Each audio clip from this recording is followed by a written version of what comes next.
நான்-ஸ்டாப் வியூவர்ஸுக்கு வணக்கம். இந்த வீடியோ நம்ம என்ன பார்க்க போகிறோம்னா ஹரிஹர வீரமல்லு படத்தோட ரிவ்யூ தான் பார்க்க போகிறோம். இப்போ இந்த படத்தோட கதை என்னன்றதை ஷார்ட்டாக பார்த்துடலாம். இருப்பவர்கிட்ட இருந்து திருடி இல்லாதவங்களுக்கு கொடுக்குற ராபின்ஹுட் கதாபாத்திரத்தில் நம்ம பவன் கல்யாண் நடிச்சிருக்காரு. 1600களில் நடக்கிற ஒரு கதையாக காட்டப்படுது. அப்போ இருந்த முகலாய மன்னர் பாபி தியோல் வராரு. அவரோட சிம்மாசனத்தில் வந்து ஒரு வைரக்கல் இருக்கு, கோஹினூர் வைரக்கல். அதை வந்து திருடணும் அப்படின்றது தான் வந்து பவன் கல்யாணோட அஜெண்டா.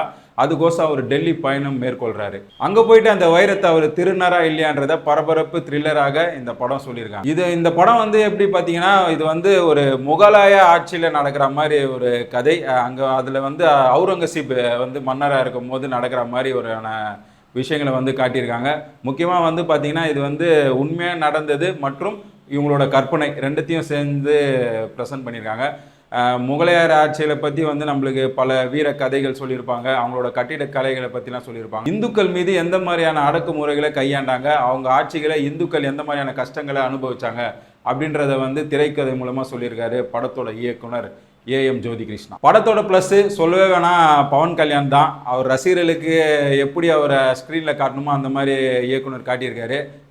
முக்கியமாக இப்போ சொல்லணுன்னா, ஆந்திராவில் வந்து பிஜேபிகளே கோச்சிக்கிற அளவுக்கு ஒரு மிகப்பெரிய சங்கியாக வளர்ந்து வரவர் தான் பவன் கல்யாண்.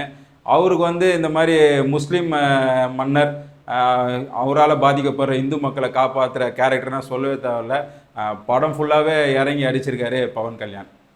இந்த படத்துக்கு ஒரு ப்ளஸ் பாயிண்ட்டு. படத்தோட இன்னொரு ப்ளஸ் என்னன்னு பார்த்தீங்கன்னா, படத்தோட மேக்கிங்கை சொல்லலாம். பொதுவாகவே பார்த்தீங்கன்னா, இந்த மாதிரியான வரலாற்று படம்னாலே மேக்கிங் தான் ரொம்ப முக்கியம். கேமராவும் சரி, மியூசிக் நம்ம வந்து கீரவாணி சார் போட்டிருக்காரு. பாடல்களும் சரி, எல்லாமே நல்லாவே இந்த படத்தில் ஒர்க் அவுட் ஆகுது. என்னதான் வந்து கேமராமேன் நல்லா ஒர்க் பண்ணிருந்தாலும் சிஜியில் வந்து நிறைய இந்த படத்தில் கோட்டை விட்டாங்கன்னே சொல்லலாம். இது சிஜி வந்து இந்த படத்துக்கு வந்து மிகப்பெரிய மைனஸ். இப்போ வேற வந்து அந்த நல்லா இல்லாத சிஜிலாம் வேற படத்துலேருந்து நீக்கிறத வேற சொல்லியிருக்காங்க. இது அவங்க ஃபஸ்ட்டே பண்ணியிருந்தா கூட நல்லா. படத்தோட மைனஸ் என்னன்னு பார்த்தீங்கன்னா, ஸ்க்ரீன் பிளே சொல்லலாம். முழுக்க வந்து சனாதனத்தை தூக்கி பிடிக்கிற மாதிரி தான் இந்த படம் ஃபுல்லாகவே இருக்குது. முஸ்லீம் மன்னர், அவரால் பாதிக்கப்படுற இந்து மக்கள் அப்படின்னு சொல்லிட்டு பல காட்சிகள் இருக்குது. அது வந்து நம்மளுக்கு சரியாகவே கனெக்ட் ஆகலை.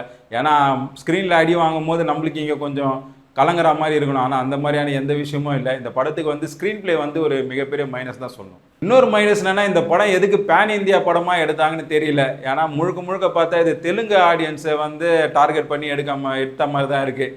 அதனால் வந்து நம்மளுக்கு வந்து பெருசாக வந்து இந்த படத்தோட எந்த கனெக்டும் இல்லை. இது ஒரு பேன் இந்தியா படம்னு சொல்கிறது வந்து சரியில்லைன்னு தான் நம்ம சொல்லலாம். படத்தோட அடுத்த மைனஸ் நம்ம ஏற்கனவே சொன்ன மாதிரி சிஜி ஒர்க் தான். இவ்வளோ பிரம்மாண்டம் அப்படின்னு சொல்லும் போது நம்மளுக்கு சில விஷயங்கள் வரலைன்னா விட்டுறணும். அதை விட்டுட்டு இல்லை நான் வம்படியாக பண்ணி தான் பார்ப்பேன் அப்படின்னு சொன்னால் அது இந்த அளவுக்கு தான் முடியும். குறிப்பாக சொல்லணும்னா, இப்போ நீங்கள் சமூக வலைத்தளத்தில் பார்த்தீங்கன்னா ஒரு புலி சீன் ஒன்று காட்டியிருப்பாங்க. அவர் கையிலேயே இப்படி அந்த புலியை பண்ணுற மாதிரி அந்த கிராஃபிக் சீன்லாம் வந்து சிஜி சீன்லாம் வந்து பார்த்தீங்கன்னா சுத்தமாக ஸ்க்ரீனில் அந்த புலிலாம் பார்த்தா நல்லா பொம்மை புலி, சிஜிக்கே சரியாக ஒர்க் அவுட் ஆகலை. இதெல்லாம் நிறைய இந்த மாதிரியான சிஜி ஒர்க்லாம் இந்த படத்தில் சுத்தமாகவே செட் ஆகும். படம் பார்த்தீங்கன்னா கிட்டத்தட்ட 2.25 மணி நேரம் ஓடுது. எல்லாமே இந்த படத்துலேயே சொல்லி முடிச்சிருவாங்க அப்படின்னு நினச்சா அதெல்லாம் இல்லை கண்ணா. படத்தோட பார்ட் 2 வருது, அதில் நிறைய விஷயம் சொல்ல போகிறோம் அப்படின்னு சொல்லியிருக்காங்க. முக்கியமாக பார்த்தீங்கன்னா, படத்தோட கதாநாயகிக்கு வந்து இந்த பார்ட்டில் வந்து வேலையே இல்லை. அநேகமாக பார்ட் 2ல் தான் அவங்களுக்கு வேலை இருக்கும் போல இருக்குது. பார்ட் 2 வருது அப்படின்னு சொல்லிட்டு முடிச்சிருக்காங்க. நம்மளும் பார்ட் 2 வருதா என்னன்னு பார்த்துட்டு அதில் என்னென்ன பண்ணியிருக்காங்கன்னு சொல்லிட்டு சொல்லலாம். இந்த வீடியோ உங்களுக்கு பிடிச்சிருந்தா லைக், ஷேர் பண்ணுங்கள். உங்களை அடுத்த வீடியோவில் பார்க்குறேன். நன்றி, வணக்கம்.